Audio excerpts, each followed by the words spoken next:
बात के जो समाअत थी वो बॉम्बे हाई कोर्ट की प्रिंसिपल बेंच पे हुई, जिसमें मेरी तरफ से एसएस काजी साहब उसमें पेश हुए और उन्होंने जो वहाँ की मौजूदा हालात थी वो सारी कोर्ट को बताई और उसमें हमने स्टे के लिए प्रेस किया।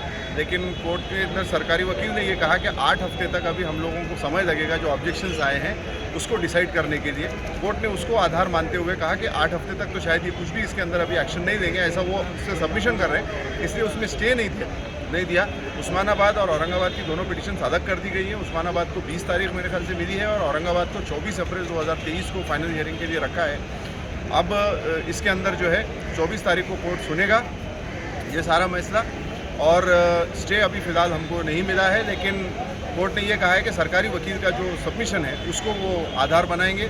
दोनों पक्षों की तरफ से, मुश्ताक साहब की तरफ से और मेरे तरफ से खाजी साहब ने, मुशाला साहब ने, सारे जो भी प्रूफ्स थे वो नए जो उसमें डेवलपमेंट्स हुए वो भी सारे पेश किए कोर्ट के सामने। तो अभी नेक्स्ट हियरिंग जो है वो 23 अप्रैल 2023 को रखी है। 24 अप्रैल 2023 को रखी है।